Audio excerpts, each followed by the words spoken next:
Ah, yes, Canada, known for its great love for surf and dozens of trees which separate it from the USA. It's a grand country with many smaller parts that all act differently.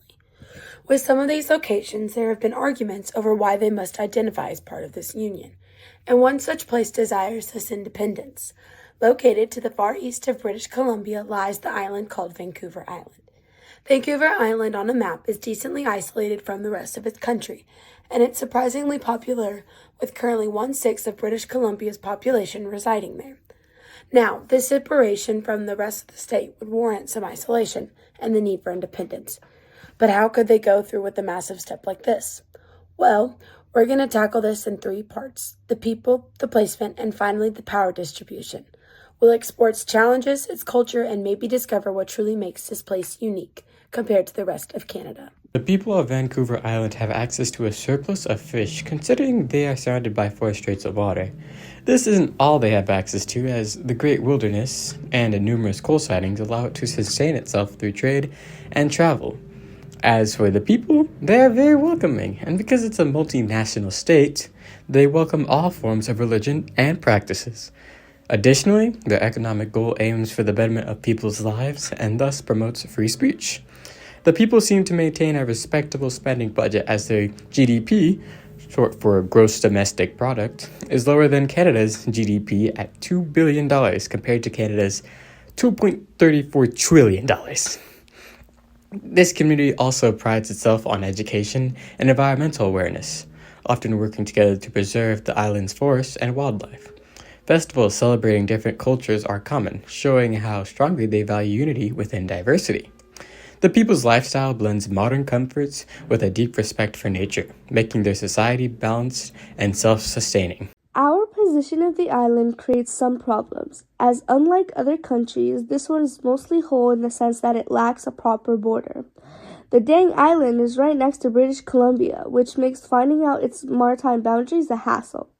Thankfully, it does have a sufficient navy to hold its territory, and would be able to prosper on its own, granted to its abundance in logs, minerals, and fish.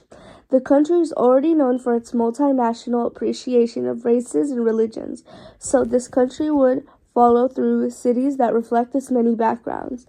Although being so close to Canada could be a centrifugal force, we use it to our advantage. We compare our ratios of tourists and other things similar in nature to Canada, which allows us to see a better view of our growth on Vancouver Island. Its coastal position also makes it ideal for trade routes and resource transportation, connecting it naturally to nearby regions. The land itself is diverse, with mountains, rivers, and dense forests that provide both beauty and valuable materials for building and energy. The mild climate supports agriculture, allowing the island to grow crops and raise livestock efficiently. Because of this geography, communities are often spread across valleys and along the coast, giving the island a strong network of local economies. Finally, we have the power distribution, which takes into consideration our sovereignty for our new settlement among other global powers.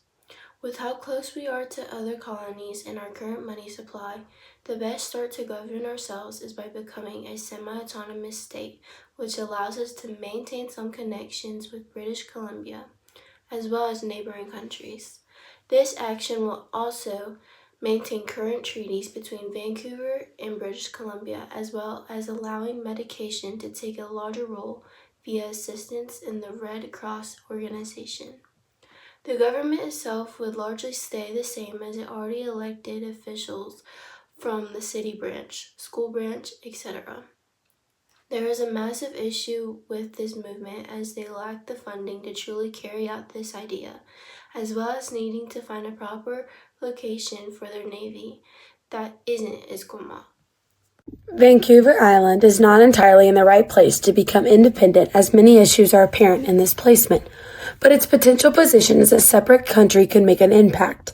Thanks to its vast supply of resources and its extensive knowledge dedicated in healthcare, this would allow it to support many other countries and benefit through its appreciated services.